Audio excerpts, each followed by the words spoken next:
ഇന്നത്തെ നമ്മുടെ ഈ ചർച്ചയിലേക്ക് എല്ലാവർക്കും സ്വാഗതം. ഈ ചർച്ച തുടങ്ങുന്നതിന് മുൻപ് നിങ്ങൾ ഈ ചാനൽ ലൈക്ക് ചെയ്യാനും ഷെയർ ചെയ്യാനും സബ്സ്ക്രൈബ് ചെയ്യാനും മറക്കരുത്. നിങ്ങളുടെ പിന്തുണ ഞങ്ങൾക്ക് വളരെ പ്രധാനപ്പെട്ടതാണ്. അപ്പോൾ ശരി, നമുക്ക് വിഷയത്തിലേക്ക് കടക്കാം. പ്രിയ സഹോദരീ സഹോദരന്മാരെ, പാവപ്പെട്ട ഉസ്താദാണ്, വലിയ പ്രയാസത്തിലാണ്, കടത്തിലാണ്. നിങ്ങളാൽ കഴിയുന്ന, അതെത്ര ചെറുതാവട്ടെ വലുതാവട്ടെ, നിങ്ങളാൽ കഴിയുന്ന സഹായങ്ങൾ ചെയ്തുകൊണ്ട് ആ ഉസ്താദിനെ കടത്തിൽ നിന്ന് രക്ഷപ്പെടുത്തണമെന്ന് ഓർമ്മപ്പെടുത്താണ്. ആരും തന്നെ അത് കണ്ടില്ലെന്ന് നടിക്കരുത്. ആ ഗൂഗിൾ പേ നമ്പറിൽ നിക്ഷേപിക്കണമെന്ന് വിനയപുരസ്സരം അഭ്യർത്ഥിക്കുന്നു. ശുദ്ധ ദീനിനെ യഥാവിധി നിലനിർത്തുന്നതിന് വിഘാതമായി ഇതാ നമ്മുടെ സ്ഥാപനങ്ങളിൽ ജമാഅത്തെ ഇസ്ലാമി നുഴഞ്ഞു കയറാൻ ശ്രമിച്ചുകൊണ്ടിരിക്കുന്നുണ്ട്. വരും തലമുറയെ വഴിതെറ്റിക്കാൻ ശ്രമിക്കുന്നുണ്ട്.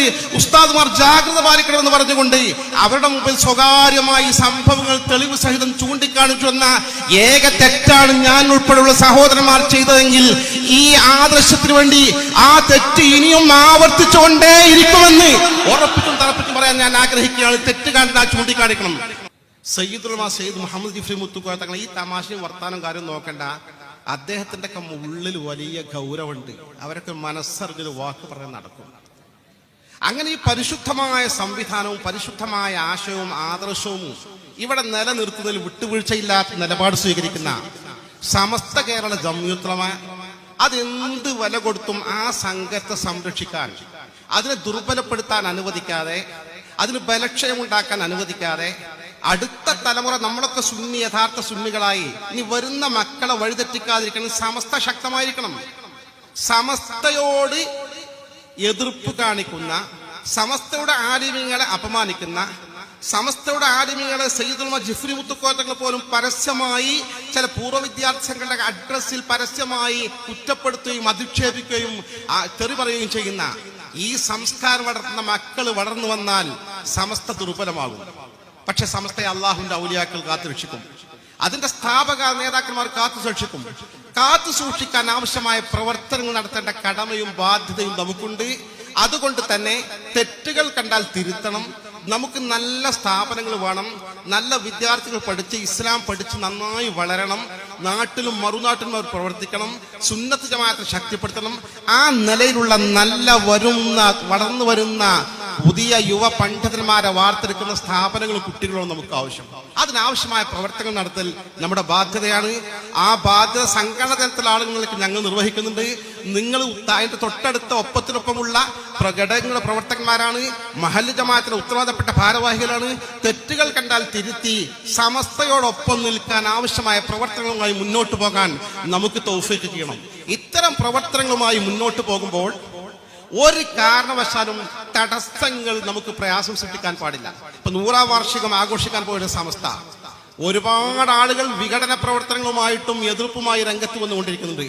പക്ഷെ ഒരു കാര്യം തീർത്തും ഉറപ്പിച്ചും പറയാൻ സാധിക്കും, ഇത് സമസ്തയാണ്. സമസ്ത കേരള ജംഇയ്യത്തുൽ ഉലമയാണ്. മഹാനായ സയ്യിദ് അബ്ദുറഹ്മാൻ ബാലവി മുല്ലക്കോയ തങ്ങൾ പറഞ്ഞ സാധാരണ മനുഷ്യനല്ല. അദ്ദേഹത്തിന് 5 തലമുറ മുമ്പത്തെ സയ്യിദ് ഹാമിദ് ബാലവി എന്ന് പറഞ്ഞ പൂർവിക പിതാമഹൻ യമനിലെ ഹദ്റമൗത്തിൽ നിന്നാണ് ഇങ്ങോട്ട് വന്നത്. 1/2 നൂറ്റാണ്ടുകാലം സമസ്തക്ക് അജയ്യമായ നായകത്വം ശംസുൽ ഉലമ ഇ.കെ. അബൂബക്കർ മുസ്ലിയാർ. അദ്ദേഹം സാധാരണ പണ്ഡിതനായിരുന്നില്ല. അദ്ദേഹത്തിന്റെ പൂർവ്വഗാമി ഇതുപോലെ കടന്നു വന്ന് യമനിലെ ഹദ്റമൗത്തിൽ നിന്നാണ്. അവരൊക്കെ ഒരുമിച്ച് വരക്കൽ മക്കാമിൽ അന്ത്യവിശ്രമം കൊള്ളുന്നുണ്ട്. അവരുടെ നേതൃത്വത്തിൽ സ്ഥാപിക്കപ്പെട്ട ഈ സംവിധാനം തകർക്കാനും ദുർബലപ്പെടുത്താനും ആര് ശ്രമിച്ചാലും ആ ശ്രമം വിജയിക്കാൻ പോകുന്നില്ല. അള്ളാഹുവിന്റെ മഹാത്മാക്കളെ ഔലിയാക്കളെ നേരിടുക തന്നെ ചെയ്യും. താൽക്കാലികമായ പ്രശ്നങ്ങളും പ്രയാസങ്ങളും പ്രതിസന്ധികളും മുഖവിലക്കെടുക്കേണ്ടതില്ല. അതൊക്കെ നമ്മൾ ചില റിസ്കുകൾ ഏറ്റെടുക്കേണ്ടി വരും. കലങ്ങി തെളിഞ്ഞ് സുന്നത്ത് ജമാഅത്ത് ശക്തിപ്പെടുത്താനും സമസ്തന്റെ റൂട്ടിലൂടെ നേരെ സഞ്ചരിക്കാനുള്ള വഴിയൊരുക്കിക്കൊണ്ടിരിക്കുകയാണ് മഹാത്മാക്കൾ. അല്ലാഹു സുബ്ഹാനഹു വ തആല എല്ലാ പ്രയാസങ്ങളും പരിഹരിച്ച് നേർമാർഗത്തിൽ പൂർവ്വകാലത്തെന്ന പോലെ സമസ്ത കേരള ജംഇയ്യത്തുൽ ഉലമ കീഴിൽ ശക്തമായി അണിനിരന്നുകൊണ്ട് സമസ്തയുടെ സ്ഥാപനങ്ങളായി, സമസ്തയുടെ ആലിമീങ്ങളെ ബഹുമാനിക്കുന്ന, സമസ്തയുടെ ആദർശത്തെ മാനിക്കുന്ന നല്ല പണ്ഡിതന്മാരെ വാർത്തെടുക്കുന്ന നല്ല സ്ഥാപനങ്ങൾ നമ്മുടെ സ്ഥാപനങ്ങളൊക്കെ മാറി നല്ല നിലയ്ക്ക് മുന്നോട്ട് പോകാനും ആ അർത്ഥത്തിൽ എല്ലാവരും അവരൊക്കെ നാം സഹകരിച്ച് ഒരുമിച്ച് ഒറ്റക്കെട്ടായി നമുക്ക് മുന്നോട്ട് പോകാനും ദയാനിധിയായ റബ്ബ് സുബ്ഹാനഹു വ തആല തൗഫീഖ് നൽകി അനുഗ്രഹിക്കുമാറാകട്ടെ. നമ്മുടെ സ്ഥാപനങ്ങളിൽ നിന്ന് നുഴഞ്ഞു കയറിയാൽ എങ്ങനെ ഇരിക്കും? എന്റെ മക്കളെ പഠിപ്പിക്കുന്നത് ഞാൻ മതഭൗതിക സമന്വയ സ്ഥാപനങ്ങളിലാണ്. നിങ്ങളെ മക്കളെ പഠിപ്പിക്കുന്നത് മതഭൗതിക സമന്വയ സ്ഥാപനങ്ങളിലാണ്. എൻ്റെ കുട്ടിക്ക് ദീനും കിട്ടട്ടെ, ദുനിയാവും കിട്ടട്ടെ, ഇംഗ്ലീഷും അറിയണം, അറബിയും അറിയണം, അതോടൊപ്പം മതപരമായ വിഷയങ്ങളും അറിയണമെന്ന ആത്മാർത്ഥമായ ആഗ്രഹം കൊണ്ടാണ് നമ്മൾ ഇത്തരം മതഭൗതിക സമന്വയ സ്ഥാപനങ്ങൾ ചേർത്തതും അത്തരം സ്ഥാപനങ്ങളിൽ നമ്മുടെ നേതാക്കന്മാർ ഉണ്ടാക്കി തന്നതും. ആരാണ് ഇത്തരം സ്ഥാപനങ്ങൾ തുടക്കം കുറിച്ചത്? സമസ്ത കേരള ജംഇയ്യത്തുൽ ഉലമയുടെ മുഷാവറയിലെ ജീനിയസ് എന്നറിയപ്പെടുന്ന മർഹൂം എം ബഷീർ മുസ്ലിയാർ നവ്വറല്ലാഹു മർഖദഹുയുടെ ദറജ അല്ലാഹു ഉയർത്തി കൊടുക്കുമാറാകട്ടെ. എം ബഷീർ മുസ്ലിയാർ അവർ പ്രസംഗിച്ചത് കൃത്യമായി ഇങ്ങനെയായിരുന്നു. ഇത്തരം സ്ഥാപനങ്ങൾക്ക് തുടക്കം കുറിക്കാൻ പോകുന്ന കാലഘട്ടത്തിൽ ഫസ്റ്റ് ദാറുൽ ഹുദ സിലബസ് തുടക്കം കുറിച്ചിട്ടില്ല. അദ്ദേഹത്തിന്റെ തലച്ചോറ് മാതൃകാ ദർസുകളായിരുന്നു. കേരളത്തിലെ മലപ്പുറം ജില്ലയിൽ 10 മാതൃകാ ദർസുകൾ സ്ഥാപിച്ചു. പള്ളികളിലെ ദർസുകൾ അഡീഷണൽ അവർക്ക് ഇംഗ്ലീഷും അറബിയും ഉറുദുവും പഠിപ്പിക്കുന്നു. പിന്നീടാണ് പുതിയ രീതിയിലേക്ക് മാറ്റപ്പെട്ട സ്ഥാപനവൽക്കരിക്കപ്പെട്ടത്. അന്ന് ബഷീർ മുസ്ലിയാർ പ്രസംഗിച്ചത് ഇപ്രകാരമായിരുന്നു: നമുക്ക് തലയെ കെട്ടിയ തലപ്പാവണിഞ്ഞ ഡോക്ടർമാർ വേണം, തലപ്പാവണിഞ്ഞ എഞ്ചിനീയർമാർ വേണം, തലപ്പാവണിഞ്ഞ ഉദ്യോഗസ്ഥന്മാർ വേണം, തലപ്പാവറിഞ്ഞ സർക്കാർ കേന്ദ്രങ്ങൾ നിയന്ത്രിക്കുന്ന ഉന്നത ക്ലാസ്സിലുള്ള ഉദ്യോഗസ്ഥന്മാർ വേണം എന്ന് പറഞ്ഞുകൊണ്ടാണ് ഈ സംവിധാനത്തിൽ തുടക്കം കുറിച്ചത്. നല്ല കാഴ്ചപ്പാടായിരുന്നു. അത്തരത്തിലുള്ള ഒരുപാട് ഭൗതിക സമന്വയ സ്ഥാപനങ്ങൾ, വിവിധ ഏജൻസികൾ കേരളത്തിൽ തുടക്കം കുറിച്ചു. സർവാത്മന സമസ്ത എല്ലാ സപ്പോർട്ടും നൽകി, എല്ലാ നിലക്കും നമ്മുടെ മക്കളൊക്കെ അയച്ചു. പക്ഷെ ഇത്തരം സ്ഥാപനങ്ങളിൽ ചിലതിൽ ഇത്തരം ജമാഅത്തെ ഇസ്ലാമിയുടെ ആളുകൾ നുഴഞ്ഞു കയറാൻ ശ്രമിച്ചാൽ എന്തായിരിക്കും ഫലം? നമ്മുടെ മക്കൾ നമുക്ക് നഷ്ടപ്പെടും. അപകടം. നാളെ നമ്മളെ ദീനിന് നേതൃത്വം കൊടുക്കേണ്ടത്, നാളെ സമസ്ത കേരള ജംഇയ്യത്തുൽ ഉലമ മുഷാവറക്ക് നേതൃത്വം കൊടുക്കേണ്ടത്, നാളെ സുന്നി യുവജന സംഘത്തിന് നേതൃത്വം കൊടുക്കേണ്ടത്, നാളെ SKSS നേതൃത്വം കൊടുക്കേണ്ടത് ഇത്തരം സ്ഥാപനങ്ങൾ പഠിച്ച് വളർന്ന് പുറത്തിറങ്ങിയ നമ്മുടെ മതവിദ്യാർത്ഥികളാണ്, യുവ പണ്ഡിത സുഹൃത്തുക്കളാണ്. അത്തരം ആളുകളെ വഴിതെറ്റിക്കാനുള്ള കുതന്ത്രങ്ങൾ ജമാഅത്തെ ഇസ്ലാമി നടത്തിക്കൊണ്ടിരിക്കുന്നുണ്ട്, ശ്രമിച്ചുകൊണ്ടിരിക്കുന്നത് തിരിച്ചറിഞ്ഞപ്പോൾ ആദരണീയരായ സമസ്ത കേരള ജംഇയ്യത്തുൽ ഉലമ പണ്ഡിതന്മാർ അതിൽ ഇടപെട്ടു. ചില നിയന്ത്രണങ്ങൾ ഏർപ്പെടുത്താനും നേർവഴിക്ക് കൊണ്ടുവരാനും ശ്രമിച്ചു. ആ ശ്രമങ്ങൾക്ക് തുടക്കം കുറിക്കാൻ നിമിത്തമായിരുന്നു SKSSഉം SYSഉം. ഈ കാര്യം വളരെ സ്വകാര്യമായി തെളിവുകൾ സഹിതം ആദരണീയരായ ഉസ്താദുമാർ സമസ്ത കേരള ജംഇയ്യത്തുൽ ഉലമ നേതൃത്വത്തിന്റെ മുന്നിൽ കൊണ്ടുപോയി സമർപ്പിച്ചു എന്ന ഏക തെറ്റാണ് ഈ പരിശുദ്ധ ദീനിനെ യഥാവിധി നിലനിർത്തുന്നതിന് വിഘാതമായി ഇതാ നമ്മുടെ സ്ഥാപനങ്ങളിൽ ജമാഅത്തെ ഇസ്ലാമി നുഴഞ്ഞു കയറാൻ ശ്രമിച്ചുകൊണ്ടിരിക്കുന്നുണ്ട്. വരും തലമുറയെ വഴിതെറ്റിക്കാൻ ശ്രമിക്കുന്നുണ്ട്. ഉസ്താദുമാർ ജാഗ്രത പാലിക്കണമെന്ന് പറഞ്ഞുകൊണ്ട് അവരുടെ മുമ്പിൽ സ്വകാര്യമായി സംഭവങ്ങൾ തെളിവ് സഹിതം ചൂണ്ടിക്കാണിച്ചു എന്ന ഏക തെറ്റാണ് ഞാൻ ഉൾപ്പെടെയുള്ള സഹോദരന്മാർ ചെയ്തതെങ്കിൽ ഈ ആദർശത്തിന് വേണ്ടി ആ തെറ്റ് ഇനിയും ആവർത്തിച്ചുകൊണ്ടേ ഇരിക്കുമെന്ന് ഉറപ്പിച്ചും തറപ്പിച്ചും പറയാൻ ഞാൻ ആഗ്രഹിക്കുകയാണ്. തെറ്റ് കാണാൻ ചൂണ്ടിക്കാണിക്കണം. പബ്ലിക് അല്ലല്ലോ നിങ്ങൾ പറഞ്ഞത്, പരസ്യമായിട്ടല്ലല്ലോ പറഞ്ഞത്. സമസ്ത കേരള ജംഇയ്യത്തുൽ ഉലമ ജനറൽ സെക്രട്ടറി സൈനുൽ ചെറുശ്ശേരി ഉസ്താദിന്റെ കയ്യിലാണ് കൊണ്ടുകൊടുത്തത്. സമസ്ത കേരള ജംഇയ്യത്തുൽ ഉലമ സമുന്നതരായ പണ്ഡിതന്മാരുടെ കയ്യിലാണ് കൊടുത്തത്. അവരത് പരിശോധിച്ചു, അവർ തിരുത്താൻ ശ്രമിച്ചു. ഇത് നമ്മൾ ചെയ്യണ്ടേ? മുസ്ലിം സമൂഹത്തിന്റെ ബാധ്യതയല്ലേ? തെറ്റ് കണ്ടാൽ തിരുത്തണം. അള്ളാഹുവിന്റെ ഹബീബായ റസൂലുള്ളാഹി സ്വല്ലല്ലാഹു അലൈഹി വസല്ലം വചനം അങ്ങനെയല്ലേ? യഥാർത്ഥത്തിൽ ബിദ്അഈ പ്രസ്ഥാനങ്ങളുടെ ചരിത്രം പരിശോധിച്ചാൽ എന്നും അവർ കുതന്ത്രങ്ങൾ പ്രയോഗിച്ചിട്ടുണ്ട്. എന്നും അതിന്റെ പിന്നിൽ മുസ്ലിം വിരുദ്ധ ചാരന്മാർ പ്രവർത്തിച്ചിട്ടുണ്ട്. ഈ പറയുന്ന ഖവാരിജ് പ്രസ്ഥാനത്തിന്റെ തന്നെ പിന്നിൽ പ്രവർത്തിച്ചത് ചരിത്രം പരിശോധിച്ചാൽ കാണാൻ സാധിക്കും. അബ്ദുല്ലാഹി ഇബ്നു സബ എന്ന് പറയുന്ന ജൂതനായിരുന്നു ജൂതന്മാരുടെ ചാരപ്രവർത്തനം. ശരിക്കും പറഞ്ഞാൽ ഓരോ കക്ഷികളെ പരിശോധിച്ച് നോക്കിയാലും ഇത്തരം വിദഈ കക്ഷികളെ പിന്നിലൊക്കെ ഇസ്ലാമിനെ തകർക്കാനും മുസ്ലിങ്ങൾ നശിപ്പിക്കാനും ഇത്തരം ഇസ്ലാമിക വിരുദ്ധ ചാരന്മാർ പ്രവർത്തിച്ചുകൊണ്ടിരുന്നിട്ടുണ്ട്. വഹാബി പ്രസ്ഥാനത്തിന്റെ കേരളത്തിലെ പ്രസ്ഥാനത്തിന്റെ ആധ്യാത്മിക നായകന്മാരായി കണക്കാക്കപ്പെടുന്ന ജമാലുദ്ദീൻ അഫ്ഗാനി, ഷെയ്ഖ് മുഹമ്മദ് അബ്ദ, സയ്യിദ് റഷീദ് ഈ 3 പണ്ഡിത ത്രയങ്ങളെ അവർ വളരെ അഭിമാനപൂർവ്വം അവതരിപ്പിക്കാറുണ്ട്. ഇതിലൊന്നാമതായ ജമാലുദ്ദീൻ അഫ്ഗാനി ഒരു ജൂത സംഘടനയായ ഫ്രീമാൻസ് പ്രസ്ഥാനത്തിന്റെ പ്രവർത്തകനായിരുന്നു. പിൽക്കാലത്ത് തിരിച്ചറിയപ്പെടുകയും ഇന്നിപ്പോൾ വഹാബി പ്രസ്ഥാനം പോലും അവരെ തള്ളിപ്പറയുന്ന സാഹചര്യത്തിലേക്ക് മാറി വരികയും ചെയ്തിട്ടുണ്ട്. ഇതിനർത്ഥം മുസ്ലിങ്ങളെ നശിപ്പിക്കാൻ, അവരെ ശിഥിലീകരിക്കാൻ, അവരെ ദുർബലപ്പെടുത്താൻ, അവർക്കിടയിൽ നുഴഞ്ഞു കയറി ബിദഈ പ്രസ്ഥാനങ്ങളെ കൊണ്ടുവരുന്ന ഈ മാരകമായ വിഷം അവരിലേക്ക് കുത്തിവെക്കുന്ന അപകടകരമായ സാഹചര്യം നമ്മൾ നശിപ്പിക്കും. ദീനിന്റെ യഥാർത്ഥ മുഖം സുന്നത്ത് ജമാഅത്താണ്. ആ സുന്നത്ത് ജമാഅത്തെ നശിപ്പിക്കാൻ ബിദഈ പ്രസ്ഥാനങ്ങളിലേക്ക് പതുക്കെ കടന്നു വരാനുള്ള സാഹചര്യം ഒരുക്കഴിഞ്ഞാൽ, ചങ്ങാത്തമുണ്ടാക്കാനുള്ള സാഹചര്യം ഒരുക്കഴിഞ്ഞാൽ അപകടം വരുത്തുമെന്ന കാര്യം തീർച്ചയാണ്. കാരണം ബിദ്അത്തിന് അങ്ങനെ സ്വഭാവമുണ്ട്, പെട്ടെന്ന് ആകർഷിക്കപ്പെടും. സുന്നത്ത് ജമാഅത്ത്, അതിന്റെ ആലിമീങ്ങൾ ആ ആദർശോട് നിലനിർത്താനാണ് സമസ്ത രൂപീകരിച്ചത്. 100 കൊല്ലമായി, 100ാം വർഷം നമ്മൾ ആഘോഷിക്കാൻ പോവുകയാണ്. അന്ന് 100 കൊല്ലം മുമ്പ് സമസ്ത കേരള ജംഇയ്യത്തുൽ ഉലമയുടെ മഹാന്മാരായ ആദരണീയരായ സാദാത്തുകളും പണ്ഡിതന്മാരും നേതൃത്വം നൽകുന്ന കാലഘട്ടത്തിൽ എന്തായിരുന്നു അവർ ഈ സംഘടന രൂപീകരിക്കാൻ കാരണം? 2 കാരണങ്ങളില്ല, 3 കാരണങ്ങളില്ല, 4 കാരണങ്ങളില്ല, ഒരേ ഒരു കാരണം. ഇതാ 13 നൂറ്റാണ്ട് കാലം കേരളീയ മുസ്ലിം സമൂഹം പരിശുദ്ധമായ ദീനിൽ ഒരലങ്കോലപ്പെടുത്താതെ, വികൃതമാക്കാതെ ആ പരിശുദ്ധിയോടുകൂടി സുന്നത്ത് ജമാഅത്തിനെ കാത്തു സൂക്ഷിച്ചു പോന്ന ആ കേരളീയ മുസ്ലിം സമൂഹത്തിന്റെ, കർണാടകയിലെ മുസ്ലിം സമൂഹത്തിന്റെ, തമിഴ്നാട്ടിലെ മുസ്ലിം സമൂഹത്തിന്റെ ആ പൈതൃകത്തിന് മംഗളേൽപ്പിക്കുന്ന വഹാബി പ്രസ്ഥാനം ഇതാ കടന്നു വന്നിരിക്കുന്നു. അത് പ്രതിരോധിച്ചേ തീരൂ. ഈ ബിദഈ പ്രസ്ഥാനത്തെ ചെറുത്തു നിൽക്കാൻ സംഘടിത സംവിധാനമാണ്. ഇതിന് മാത്രം സമസ്ത രൂപീകരിച്ചത്. പിന്നെയാണ് മദ്രസ പ്രസ്ഥാനം, പിന്നെയാണ് കോളേജ് പ്രസ്ഥാനം, പിന്നെയാണ് സമന്വയ വിദ്യാഭ്യാസ പ്രസ്ഥാനം, പിന്നെയാണ് യതീംഖാനകൾ. രൂപീകരിക്കുന്ന കാലഘട്ടത്തിൽ ഒരേ ഒരു ലക്ഷ്യം, ബിദഈ പ്രസ്ഥാനത്തിന് എതിർക്കുകയും സുന്നത്ത് ജമാഅത്തിനെ കുറിച്ച് ജനങ്ങളെ ബോധവൽക്കരിച്ച് ഈ മാർഗത്തിൽ ഉറപ്പിച്ചു നിർത്തുകയും ചെയ്യുക. അതാണ് ഹക്കിന്റെ മാർഗം, അതാണ് ആഖിറത്തിലെ രക്ഷയ്ക്കുള്ള മാർഗം. അത് സമസ്ത രൂപീകരിച്ച അന്ന് തൊട്ട് ഇന്നോളമുള്ള അതിന്റെ മഹാന്മാരായ പണ്ഡിതന്മാർ നമുക്കത് കാണുന്നുണ്ട്, ലക്ഷണം കാണുന്നുണ്ട്. ജമാഅത്തെ ഇസ്ലാമിന്റെ മൗലവിമാരെ പോലെയല്ല, മുജാഹിദ് പ്രസ്ഥാനത്തിന്റെ മൗലവിമാരെ പോലെയല്ല. അവർ ദീനുള്ളവരാണ്, സത്യസന്ധതയുള്ളവരാണ്, ദുആക്ക് ഇജാബത്തുള്ളവരാണ്, കറാമത്തുള്ളവരാണ്. അവരെ നമ്മൾ നിസ്സാരപ്പെടുത്താനുള്ള ഈ മാർഗത്തിലെ ആളുകളെ കൊണ്ടുവരികയല്ലാതെ ഇവിടുന്ന് വഴിതെറ്റിപ്പോകാൻ ആവശ്യമായ പഴുതുകൾ നമ്മൾ ഉണ്ടാക്കി കൊടുക്കാൻ പാടില്ല. ജമാഅത്തെ ഇസ്ലാമിന്റെ പരിപാടിക്ക് നമ്മളെ കുട്ടികളെ വിടാൻ പാടില്ല. ജമാഅത്തെ ഇസ്ലാമിന്റെ സെമിനാർ നമ്മുടെ കോളേജിൽ നടത്താൻ പാടില്ല. ജമാഅത്തെ ഇസ്ലാമിയുടെ ചിന്തകന്മാരെയും ക്ലാസ് എടുക്കുന്ന ആളുകളെയും നമ്മുടെ കുട്ടികൾ ക്ലാസ്സിന് കൊണ്ടുവരാൻ പാടില്ല. ഇത് അടിസ്ഥാനപരമായ വിഷയമല്ല, സമത്വ സ്ഥാപിച്ച ലക്ഷ്യത്തിനെതിരായ പ്രവർത്തനമല്ലേ. അത് നടത്തുമ്പോൾ അരുത് എന്ന് പറയുന്നത് നമ്മളല്ല.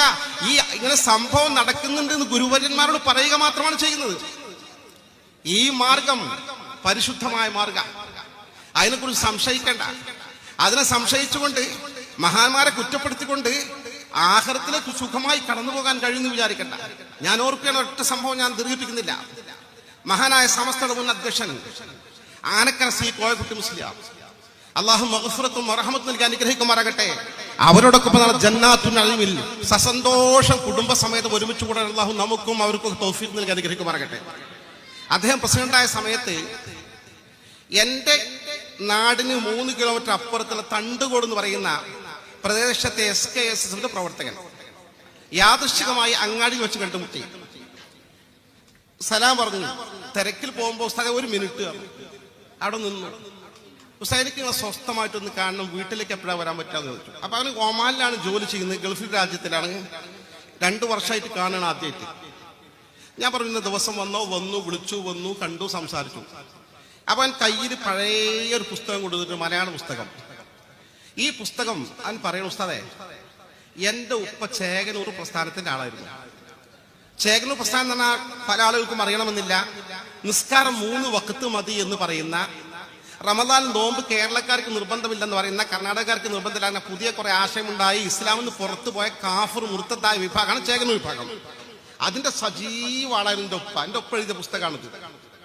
എൻ്റെ ഒപ്പം പള്ളി പോകാറില്ല. ഉപ്പാക്ക് കുറെ വയസ്സായി. എനിക്ക് കല്യാണോചനം വന്നുകൊണ്ടേ ഇരിക്കുന്നുണ്ട്, കല്യാണം കഴിക്കണം. പക്ഷെ അവസാനം ഇഷ്ടപ്പെടും, അങ്ങോട്ടും ഇങ്ങോട്ടും ഇഷ്ടപ്പെടും. ഇവിടെ വന്ന് അന്വേഷിക്കുമ്പോൾ വാപ്പ ചേകനൂരിന്റെ ആളാണ്. അപ്പൊ എന്നെ കല്യാണം മുടങ്ങും. എനിക്ക് 2 ആഗ്രഹം ഉസ്താദെ. ഒന്ന് എൻ്റെ വാപ്പ ഒന്ന് മുസ്ലിമായി മരിച്ചു പോകണം. രണ്ടാമത്തെ ആഗ്രഹം, എനിക്കൊരു കല്യാണം നേരെ ആകണം. ഉസ്താദ് ദുആ ചെയ്യണം. ഞാൻ പറഞ്ഞു മോനെ നമുക്ക് ദുആ ചെയ്യാം. മോനും ദുആ ചെയ്തോ. ഞാനൊരു നേർച്ചയും പറഞ്ഞു കൊടുത്തു. ഇനി ബാക്കി ദുആ ചെയ്യാം. അങ്ങനെ ആ മോന് പോയി. ആ പുസ്തകം എന്നെ ഏൽപ്പിച്ചു. പുസ്തകം എൻ്റെ കൈവശമുണ്ട്. അത് കഴിഞ്ഞിട്ട് ഏതാനും ആഴ്ചകൾ കഴിഞ്ഞിട്ട് എന്നോട് അവൻ ബന്ധപ്പെട്ടു. ഉസ്താദേ, നിങ്ങളെ കണ്ട ശേഷം നേരെ ഞാൻ ആനക്കര സി കോയക്കുട്ടി മുസ്ലിയാരുടെ അടുത്ത് പോയി. സമസ്തയുടെ പ്രസിഡന്റ് വലിയ മഹാനായിരിക്കുമല്ലോ, ചരിത്രം അങ്ങനെയാണല്ലോ. അദ്ദേഹത്തിന്റെ വീട് തേടി പിടിച്ച് ബസ്സിൽ കയറി ഇറങ്ങി ഓട്ടോ വിളിച്ച് അദ്ദേഹത്തിന്റെ വീട്ടിലെത്തി. കോളിംഗ് ബെല്ല് അടിച്ചു. അപ്പോൾ ഉസ്താദ് വാതിൽ തുറന്നു. ഉസ്താദിനെ സ്വയം എഴുന്നേറ്റ് വന്നൊരു ബനിയനൊക്കെ ഇട്ടിട്ടുണ്ട്. സലാം പറഞ്ഞു. സലാം അടിക്കുന്ന മക്കളെ കയറി ഇരിക്കുന്ന പറഞ്ഞു. ഞാനൊരു കൂട്ടുകാരും കയറിയുണ്ട്.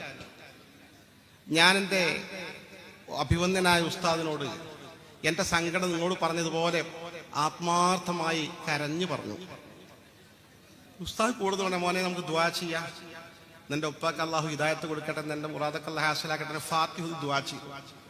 തിരിച്ചു പോന്നു.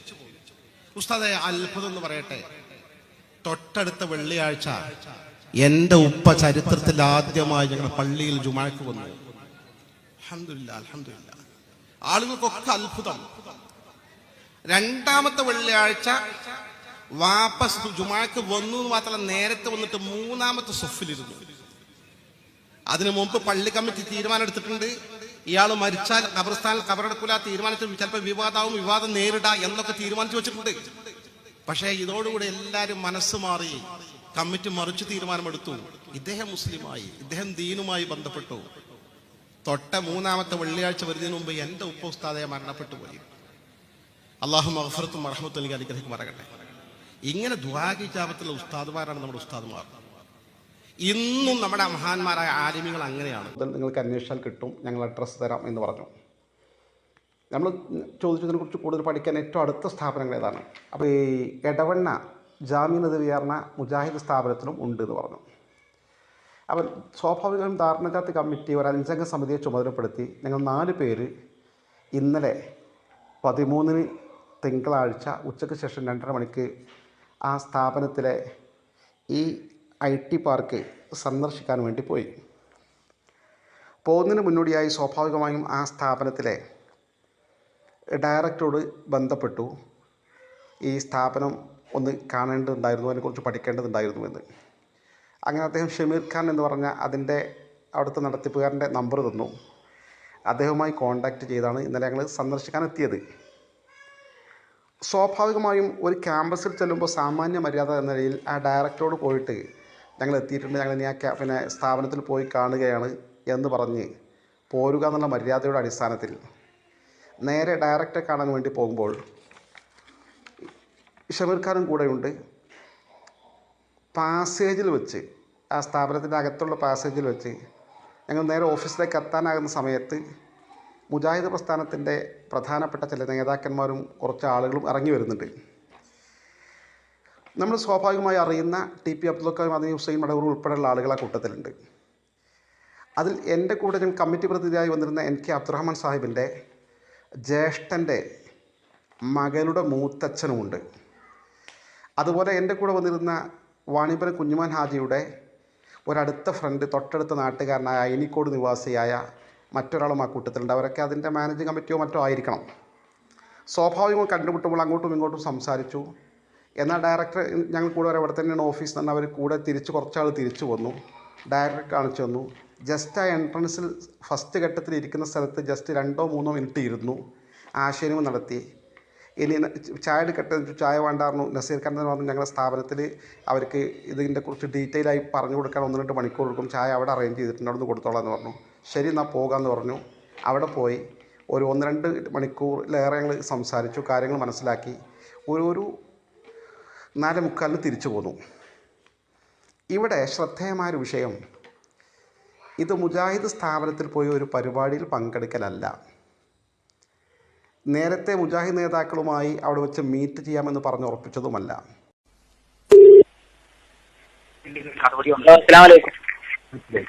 ഹലോ ഹലോ, അസ്സലാമലൈക്കും.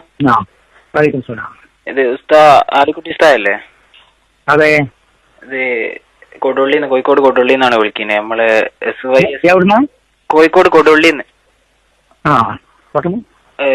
SYSന്റെ സെക്രട്ടറി അമീദ് ഉസ്താദിനെ നീക്കിന്ന് പറഞ്ഞു വാർത്ത, അതെന്തെന്നാണ്, ശരിയാണോ?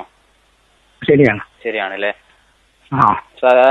പിന്നെ ഇന്ന് കരുവാരക്കുണ്ടില് വോട്ടിങ്ങിന്റെ തലയിൽ പ്രശ്നം നടക്കുന്നുണ്ട്. ലീഗിന്റെ സ്ഥാനാർത്ഥികളും മറ്റുള്ള ആൾക്കാരൊക്കെ പറഞ്ഞു.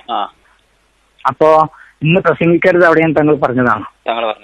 അപ്പൊ ഇവരവിടെ തങ്ങൾ അവിടെ പോയിട്ട് പ്രസംഗിച്ചെന്ന് മാത്രമല്ല, ലീഗിന്റെ സ്ഥാനാർത്ഥിക്കെതിരിൽ പിന്നെ വോട്ട് ചെയ്യണമെന്ന് സമസ്ത പറഞ്ഞു എന്നുള്ള നിലയിൽ ഒരു സ്റ്റേറ്റ്മെന്റും വന്നു. അപ്പൊ അത് പിന്നെ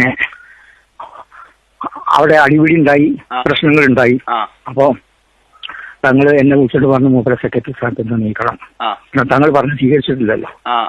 പിന്നീട് അതിന്റെ പേരിൽ അവിടെ അടിപിടികളും ഉണ്ടായി. പിന്നെ സമസ്ത പറയാത്തത് സമസ്തന് പറഞ്ഞു എന്നുള്ള നിലയ്ക്ക് ഒരു പ്രഖ്യാപനം. അപ്പൊ അതുകൊണ്ട് മൂപ്പരെയും ഒഴിവാക്കണം എന്ന് പറഞ്ഞാൽ ഒഴിവാക്കിയ തങ്ങളുടെ നിർദ്ദേശപ്രകാരം ഞാനാണ് കത്ത് കൊടുത്തത്.